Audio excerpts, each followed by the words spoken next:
यार बच्चों कैसे हैं? उम्मीद है आप सब अच्छे होंगे, अच्छे से पढ़ रहे होंगे। आज हम 6 क्लास की एक्सरसाइज 2D कर रहे हैं और ये दूसरे चैप्टर की लास्ट अभ्यास है। इसके बाद तीसरा चैप्टर शुरू होगा। ठीक है, तो हम इसमें पहला से सवाल है, इसमें लिखा है कि निम्नांकित ये संख्या रेखा है, नंबर लाइन है, इसको विभाजन तथ्य यानी कि डिवाइडिंग फैक्ट है उसको हमको बताना है, एक्सप्लेन करना है क्या ये। देखो 0 से 2 तक गया, फिर यहाँ से 2 से 4, 4 से 6, 6 से 8, 8 से 10 और 10 से 12, ये दो दो भागों में विभाजित है और ये 12 तक गया है। तो इसका मतलब क्या लिख के आ रहा है? इसका मतलब है कि जो 12 संख्या है वो 2 से विभाजित है। इसका मतलब ये है 12 संख्या जो है 12 संख्या तक है वो 2 से विभाजित है। ठीक है, वो दो के हिस्से में विभाजित है, 2 से विभाजित है। इसको ऐसे भी लिख सकते हैं और ऐसे भी लिख सकते हैं, जैसे चाहे हम लिख सकते हैं। यही इसमें समझाना था। ठीक है,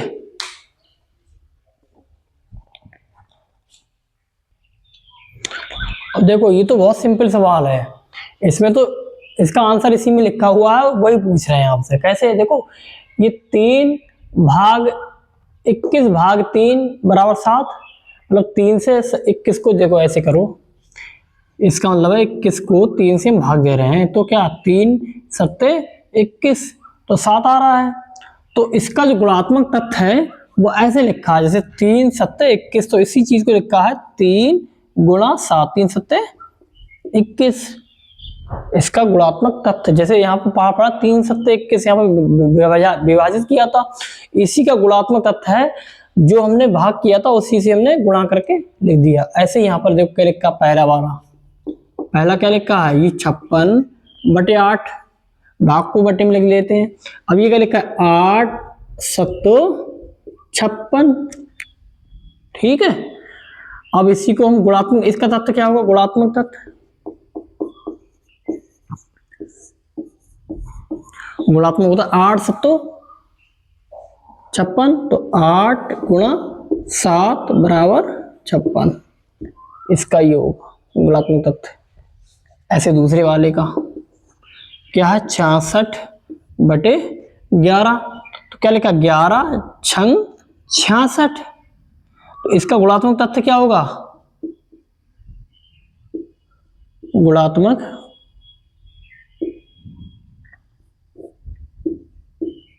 तथ्य क्या होगा, 11 छंग 66। देख रहे हो, ऐसे होगा। ठीक है ना, सिंपल। अगला क्वेश्चन देखते हैं अब।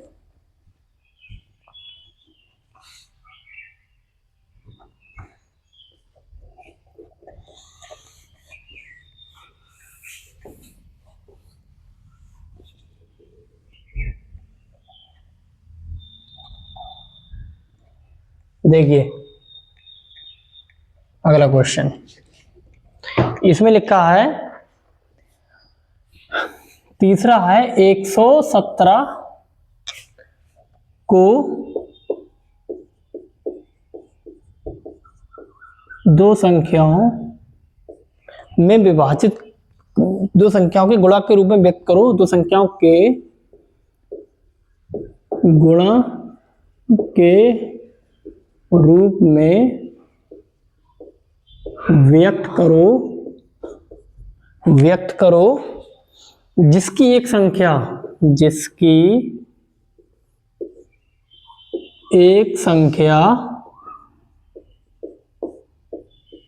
13 है। अब तो बहुत सिंपल हो गया, अब तो बहुत ही सिंपल हो गया। क्यों सिंपल हो गया? क्योंकि इसकी एक संख्या दे दी 13 है, तो 13 से भाग कर दो। 13 117 बराबर एक संख्या 13 है, तो 13 को इससे भाग करो, 13 नेमा 117 हो गया, दो संख्या गुणा के रूप में लग गया ना, लग गया। ये आंसर है। ठीक है, ऐसे लिखते हैं इसे। अब इसमें चौथा क्वेश्चन पूछ रहे हैं,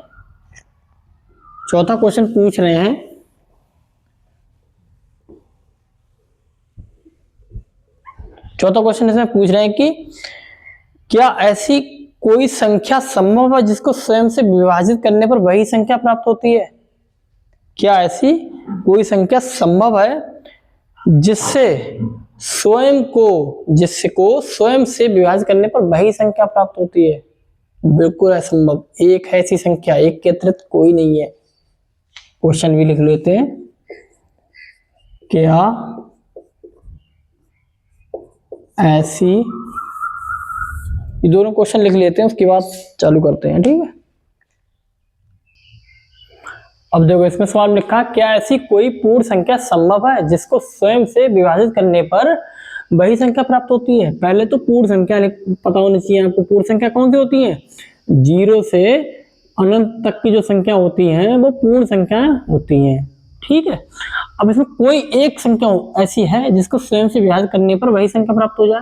देख लेते हैं। 0 को तो 0 से विभाजित कर नहीं सकते, इनफिनाइट आएगा, अपरिभाषित आएगा। अब 1 को 1 से विभाजित करके देख लो, 1 को 1 से विभाजित करके देखो, क्या वही संख्या प्राप्त हो रही है? बिल्कुल हो रही है, ठीक है। अब 2 को विभाजित कर लो 2 से, स्वयं को स्वयं से विभाजित करके देखो, वो स्वयं संख्या आनी चाहिए। 2 को 2 से विभाजित करोगे, 2 एकम 2, 1 आ रहा है। 3 से विभाजित करके देखो, 3 को 3 एकम 3, 1 आ रहा है, ठीक है। 4 से विभाजित करोगे देखो, 4 से क्या आ रहा है? 4 एकम 4, 1 आ रहा है। लेकिन अब इसमें देखो केवल एक ही ऐसी संख्या है, पहली 1 है, जिसको स्वयं से विभाजित करने पर वही संख्या प्राप्त हो रही है 1, बाकी कोई संख्या नहीं है। 2 से 2 को भाग कर रहे हैं, 1 प्राप्त हो रहा, 2 प्राप्त नहीं हो रहा। 2 प्राप्त होता तो ठीक होता, केवल और ऐसे 3 से बात कर रहे हैं 3 को, तब भी 1 ही प्राप्त हो रहा, 3 प्राप्त नहीं हो रहा। ऐसे 4 से कोई भी बात करोगे आप 1 प्राप्त होगा, लेकिन स्वयं से स्वयं को याद करने पर स्वयं कोई संख्या 1 के अतिरिक्त और कोई संख्या नहीं हो, केवल एक ही संख्या है। तो आंसर क्या हो जाएगा? आंसर हो जाएगा, आंसर है संभव है, संभव है। और वो संख्या क्या है? 1, संख्या है 1, ठीक है। अब अगला क्वेश्चन,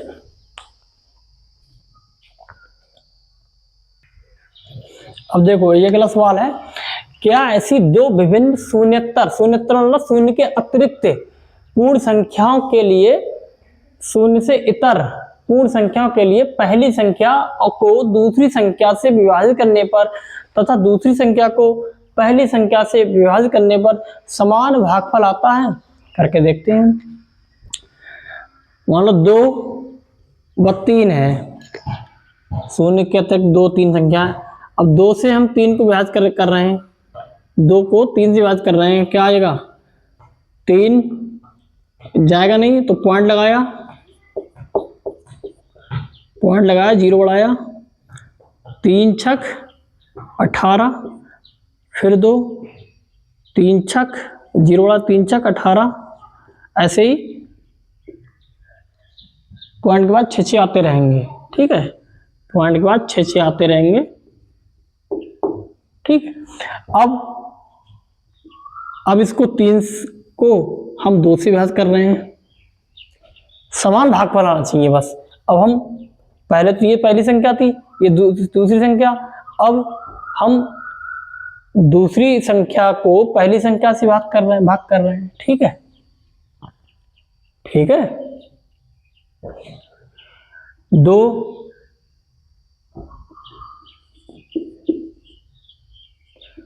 एकम 2, 1 बचा, भाग जाएगा नहीं, पॉइंट लगाया, 0 बढ़ाया, 2 पंजे 10, पूरा कट गया, तो क्या आ गया? 1.5।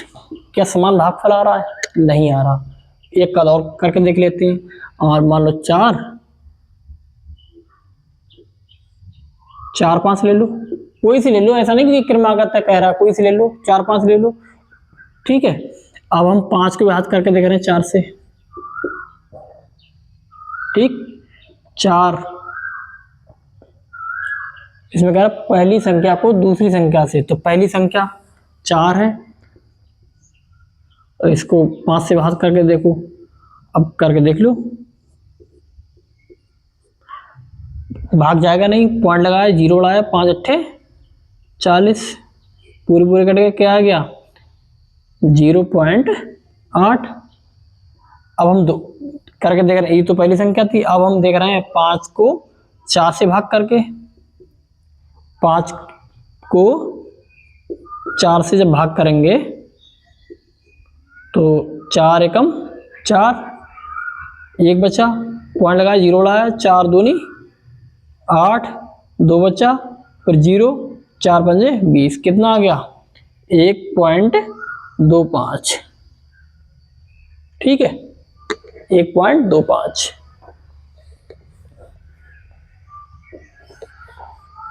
हमने आपको दो एग्जाम्पल दे दिए हैं, एक तो संख्या थी 2 व 3 के लिए, एक संख्या आ गई 4 और 5 के लिए। अब दोनों में देख लो, पहली संख्या को दूसरी संख्या से भाग दिया, दूसरी संख्या को पहली संख्या से भाग दिया, इसमें भागफल अलग आ रहा है, इसमें भागफल अलग आ रहा है। इसमें भी पहली संख्या को दूसरी संख्या से भाग दिया, इसमें भागफल अलग आया, और दूसरी संख्या को पहली संख्या से भाग दिया तो इसमें भागफल अलग आया। तो ऐसा संभव नहीं है। ठीक है, ऐसा संभव नहीं है, लिख देंगे ऐसा संभव नहीं है। ठीक है, यही आंसर है। और क्यों नहीं है वो हमने आपको बता दिया। ठीक है, तो आज 2 चैप्टर, कक्षा 6 के 2 चैप्टर कंप्लीट हो गए हैं। अच्छे से पढ़िए। ठीक है, और पढ़ाई के लिए जो भी आपको ज़रूरत हो और जो भी गाइडेंस चाहिए, मैं आपको हमेशा 24 घंटे तैयार हूँ। आपको सबके पास नंबर मेरा है। और अच्छे से पढ़िए, क्योंकि आप अच्छे से पढ़ेंगे, आपको नौकरी मिलेगी तो आपके माँ बाप को खुशी मिलेगी, और आप अपने घर की आर्थिक स्थिति को मजबूत कर सकेंगे, अपने घर की गरीबी को दूर कर सकेंगे। एक पढ़ाई ही एक ऐसा माध्यम है आपके लिए, हमारे लिए, जो बहुत कम समय में और बहुत आसान तरीके से हम अपनी गरीबी को दूर कर सकते हैं, अपनी आर्थिक स्थिति को मजबूत कर सकते हैं। पढ़ाई के अतिरिक्त और कुछ नहीं। हमारे पास इतना रुपया नहीं जो हम बिजनेस खोल लें, और रुपया होता तो हम गरीबी क्यों होते फिर। तो पढ़ाई ऐसा माध्यम है जो हम अपनी गरीबी को दूर कर सकते हैं बहुत कम समय में, आसान तरीके से। पढ़ना बहुत सरल है, बैठ के पढ़ना ही तो होता है, और क्या करना होता है। सारे काम कठिन है, खेत में हल चलाओ, रिक्शा चलाओ, गाड़ी चलाओ, कुछ भी करो, सारे काम कठिन है, सिर्फ पढ़ना सरल है। तो आप पढ़ाई करिए, क्योंकि आप जब पढ़ाई करेंगे तो नौकरी मिलेगी, नौकरी मिलेगी तो आपकी आर्थिक स्थिति मजबूत होगी, आपके परिवार का सम्मान बढ़ेगा। ठीक है, और हमारा उद्देश्य भी यही है कि सब जो गरीब हैं वो अच्छे से पढ़ें, अपनी आर्थिक स्थिति को मजबूत करें। जब उनकी आर्थिक स्थिति मजबूत होगी तो हमें भी खुशी होगी कि हमारा भी थोड़ा बहुत सहयोग रहा उसमें, इस बात की हमें खुशी मिलेगी, इसीलिए हम पढ़ा रहे हैं। ठीक है, मिलती अगली क्लास में। जय हिंद।